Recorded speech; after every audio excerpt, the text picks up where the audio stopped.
What's up, folks? Welcome to another episode of Healthy Living and Wine. Listen, I'm your host, JQ.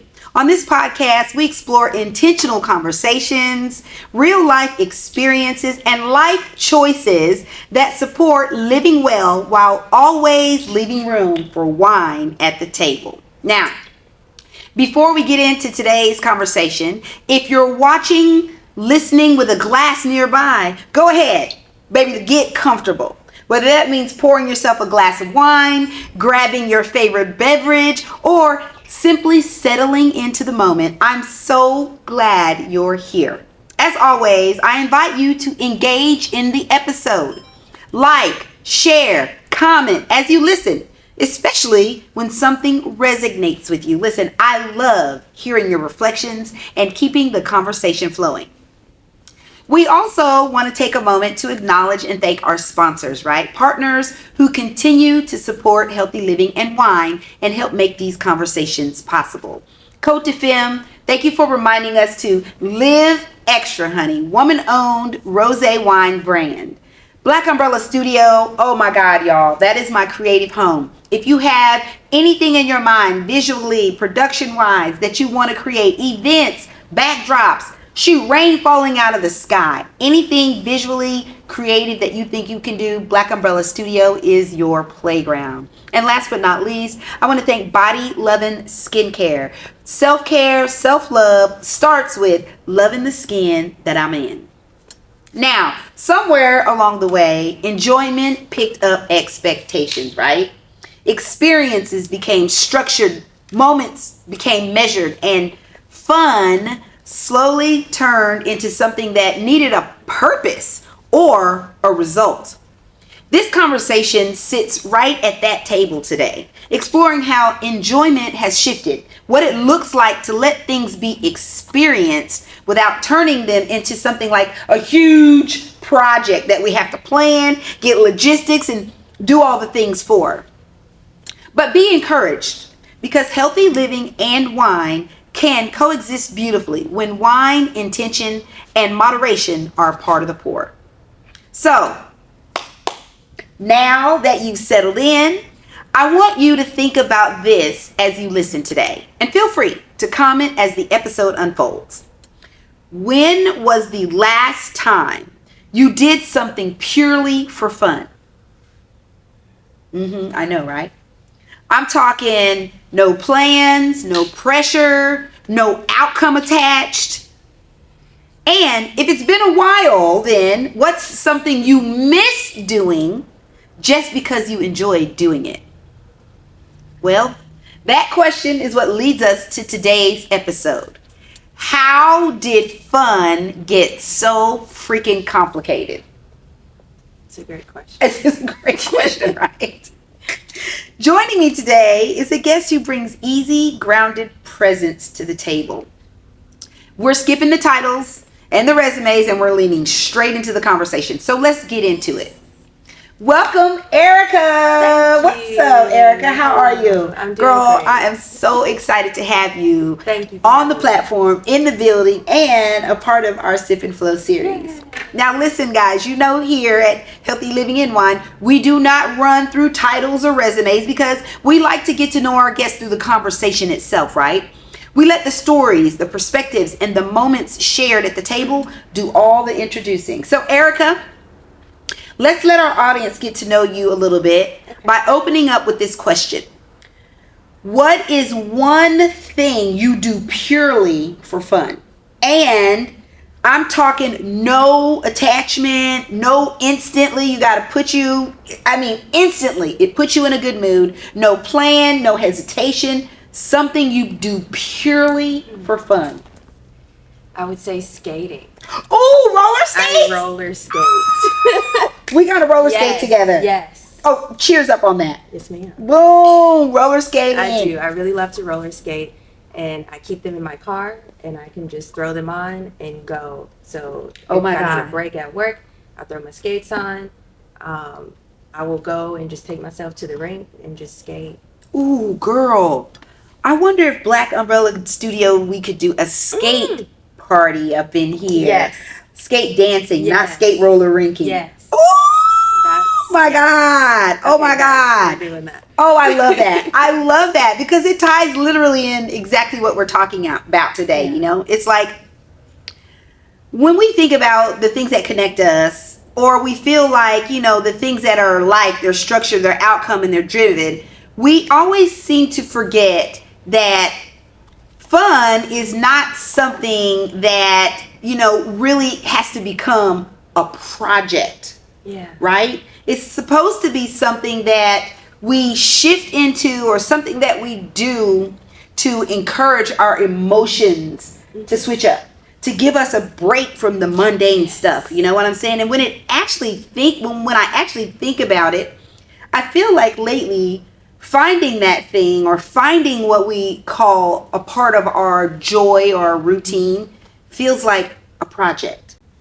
And actually, you know, Erika, that's really what connects us to something that I've been thinking about lately. Somewhere along the way, a lot of the things that we've enjoyed have casually started becoming expectations.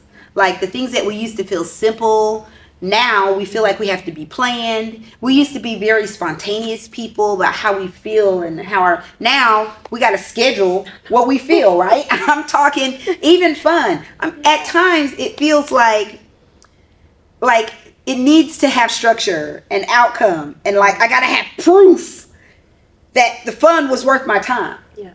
You know, we're taking our phones, we gotta set up a camera, we gotta have a whole backdrop light, you know. And I've noticed this showing up in everything from our hobbies to when we travel, to even how we expect people to spend their free time with us.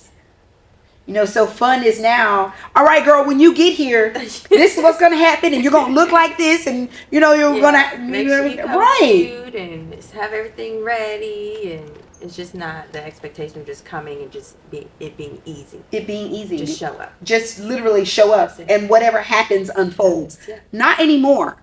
When you look at things and how you enjoy things now, did you ever notice that kind of shift even in some of the things that you enjoy now? Oh, yeah. Absolutely. I mean, pretty much everything. Like you were saying, it does have to be scheduled. And I think just as we get older, we gain more responsibilities, and then we put more things on ourselves. And if we could just go back to being more spontaneous, easy. Spontaneous. Easy. Now having fun feels like it's some type of pressure thing that we have to do, because we got to have the right food, the right plan. We got to all be at the right place at the right time. Yeah. Are we really enjoying these moments? Are they really moments of fun? Or is it another way that we're managing our lives? And now, although we do have to be intentional about fun, I think we're missing out on the spontaneity of what I think authentic fun. Yep, to unfold. To just really unfold, you know? Yeah. I think I was doing a study, and I've done a study on, you know, just fun and behavior and how people are emotionally attached. And the Journal of Consumer Research shows that when you do leisure activities and you treat them like a performance or something that you have to achieve or a check mark, people actually report enjoying them less than when they did before. I think I recognized that even about myself when, you know, of course you got to plan vacation and you got to plan this. But then when the itinerary on vacation started to get like controlling, and then like I'm on a job, I gotta be at SeaWorld at 6:45 a.m. and then at 12:30 in SeaWorld we gotta meet over here because this is the lunchtime that we're supposed to have the lunchtime. And then after that we're gonna go on the roller coaster side, and you have to do the roller coaster thing during this side. Like what happened to just going to the theme park or going to the fun, letting whatever fold? Now, check-ins and accountability, you know, my parents used to be like, okay, at 12:30, meet back at the Shack Hat. Yeah. Just check in. But now, it's more than that. It is so much more. Our kids don't even get away from the digital sense. Oh, yeah. Do they really know how to just authentically have fun in the moment? And be bored. Know how to be bored. Girl, that's what they call it now. Having fun now is, I mean, what we authentically thought was fun now is boring. No kids want to go outside anymore. You know, I realize that people actually really do less. Have you ever realized that when you stopped doing something or you enjoyed something simply, it felt like work until it didn't feel like work until you stopped doing it intentionally? Yeah. And then it's like, oh, I kind of want to do this again. I haven't done it in a while.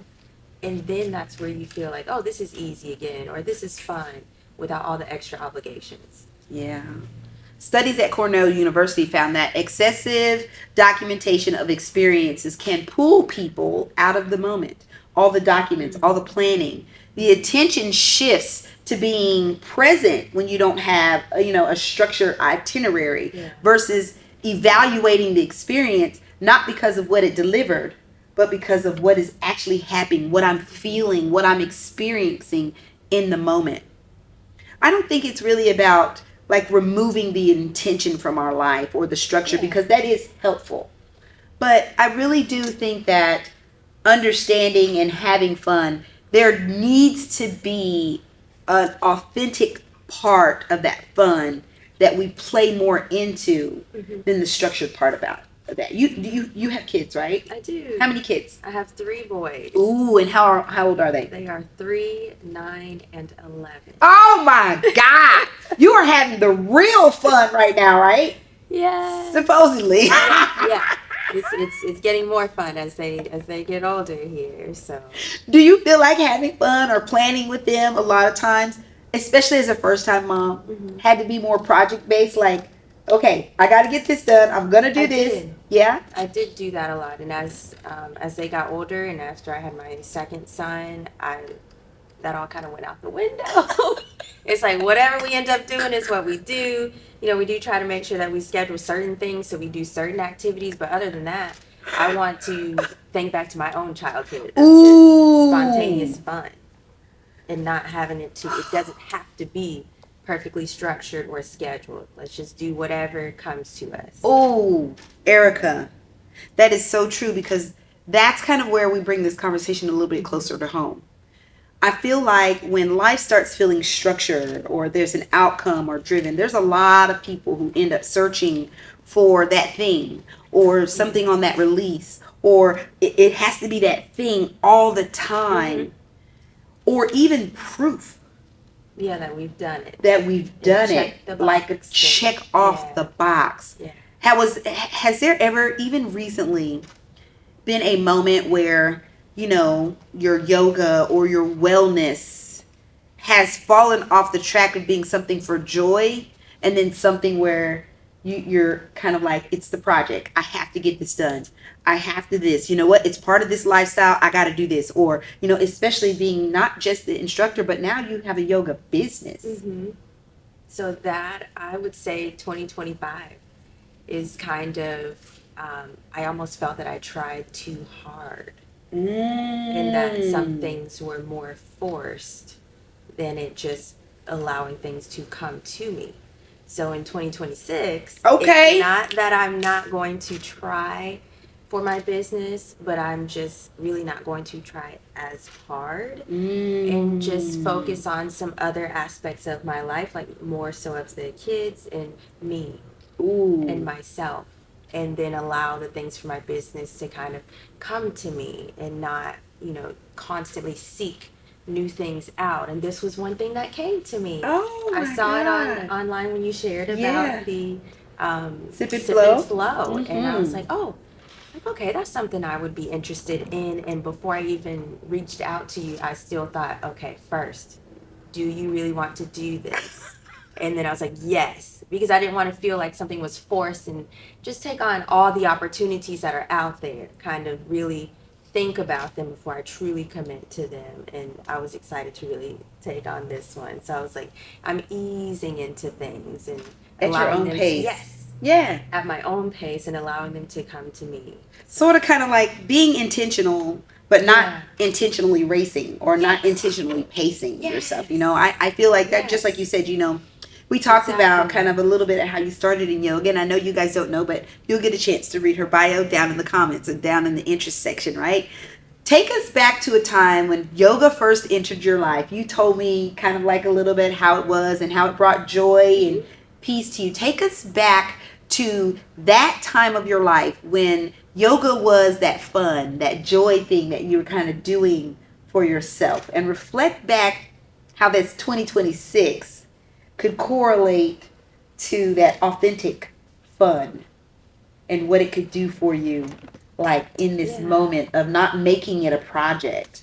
I would say because when I started at university, and of course, I didn't have as many responsibilities then. Of course So not. I'm just trying to think back to that, and I just wanted to get on the mat and move my body. And I got so much more than that. I got peace, I gained self awareness, the self love, and really learning to listen to my body.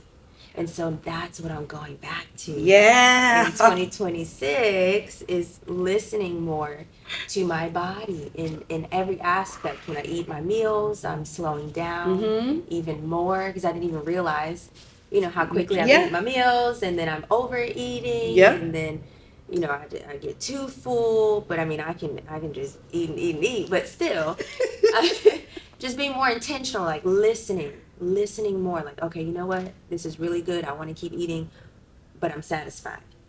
And so I'm just learning to listen more, and I thought I was doing that. Ooh, I thought I was, girl. but so now I'm like, nope, you weren't doing it enough. And so that's what I'm turning back to, is listening inwardly even more. And as a yoga teacher, that's what I teach others. Right. And so I kind of fell out of that practice myself.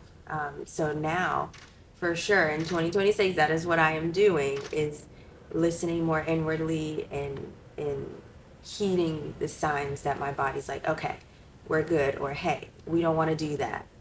And it's already off to a great start. I mean, it's only the 6th of January. Hey, girl, and it's on and popping. I'm The heeding the beginning. signs. We ain't Yes, even in the first yes. week yet. We haven't completed this I time. know. And it's funny how when we say authentic and we stay true to the reflection or the goals and the things that we had, the momentum kind of keeps it going It is. until something I can see comes and kind of knocks it off, and then we kind of get stuck. Yeah. You know, the authenticity then becomes a habit or a behavior that we're doing for an outcome. And that's not a bad thing, because consistency is what keeps us going when that momentum and that motivation moves. But I think when it comes to the fun part, because we're constantly doing all the moving, have you ever been at a time in your yoga practice where it literally was not fun for you? It was just something, look, I'm doing it because, especially once you started the business, I got to do this. I got to do this. I would say definitely I would say probably around August of last year. Some things felt more of like an obligation, and I wanted to prove to myself that I could do certain things, and I've done that. I've learned some things from it, but I don't have to force myself to keep doing that. I can make the changes, and again, listening inwardly. Okay, this was good. We learned some things. Now let's make some adjustments and move forward with the new gained knowledge and perspective and clarity now. Yeah, that's good. Yeah. That's really good. A lot of feedback that I get from our audience members, one of the big questions that I wanted to definitely ask you, this came directly from an audience member. We're doing our sip and flow. It's about yoga, Pilates, all different various forms of movement that center around self. People do not think that yoga is fun. They're like, JQ, you're talking about fun. You're a fun person. When you go to yoga, you have to have seriousness, and everything is look into your inner soul. And, now I love that. Yeah. But I do understand where the audience or the people may mix or get a cross communication of where yoga and fun kind of don't necessarily go together unless you blend them with something. You know what I'm saying? Yeah. Have you ever had to... What's your feedback on yoga being something fun? I would say, honestly, because there are a ton of different types of yoga, some that you follow the same poses each time, and honestly, sometimes that can be good. You have that same structure and you know what to look for and follow. But personally, I'm a free flower. And so for me, that's what makes it fun. I don't have to follow a script. I don't have to do certain poses to meet, a certain type of yoga. I just do what feels good for me and what comes up. Oh, So wow. it can be, whimsical. It can be playful as much as you want it to be. So it's a practice that can be what you want it to be, whether you want to be rigid and you're doing certain poses and, more strict, Mm-hmm. but you can also allow yourself to be free.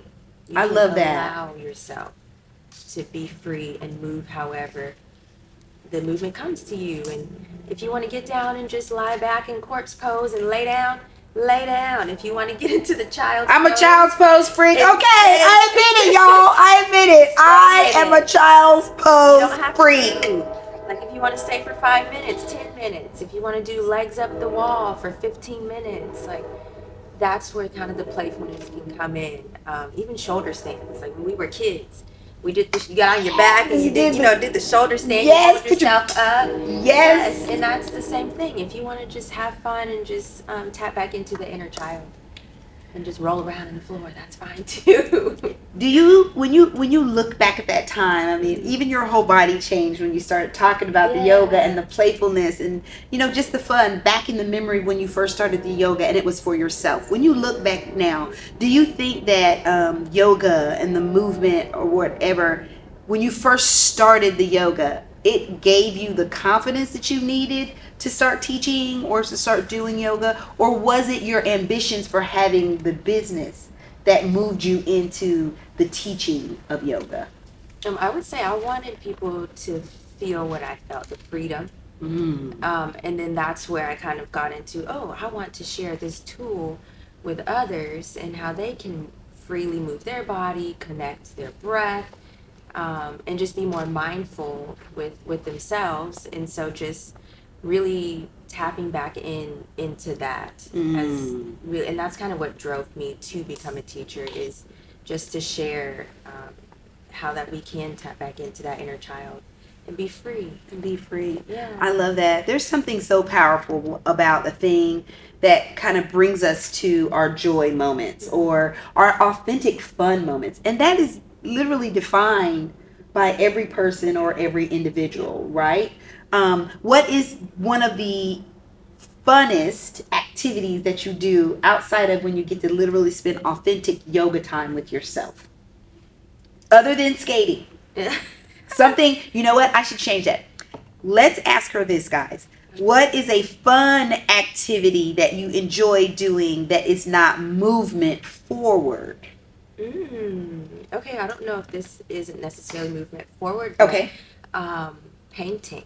I paint. I love that. That is not a movement forward. It doesn't require that you have to, be synced or move, but it does require movement. Everything in life requires movement. But mental movement. Oh, I love painting too. Yes. Abstracts, forms. Yes. I love abstract, and I've actually started to use, because I press flowers as well. Okay. So I use the pressed flowers after I've painted my canvas and kind of just place it on there and create some more art, so different art forms on the canvas. What is your best advice for anybody that is looking to, first of all, just authentically have some fun, and then do the crossover or the connection between yoga and fun when it comes to being in the room with you? I would say, honestly, to think back to something that you enjoyed doing when you were younger. Okay. And then allow that to lead you and see where that goes, because we always put down the things that we, once loved.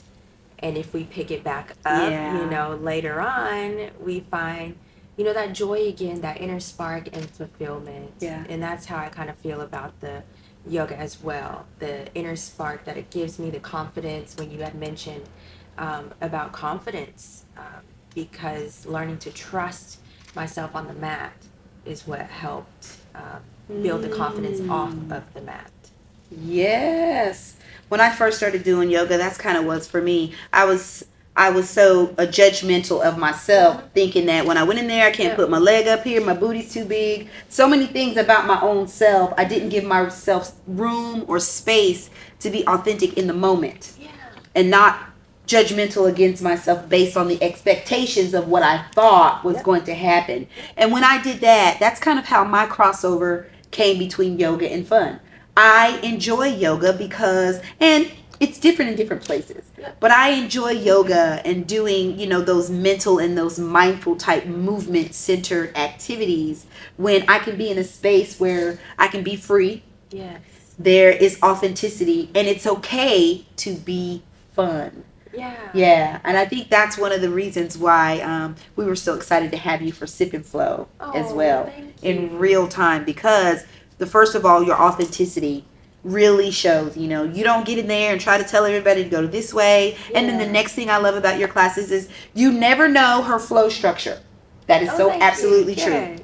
I love that. I was that type of person too. When you come, you're going to get the workout, but you will never know my flow structure. It's not going to be from one this to the other. It's going to be based on the atmosphere, what I'm feeling, and how I'm connected to the vibes in the room at that time.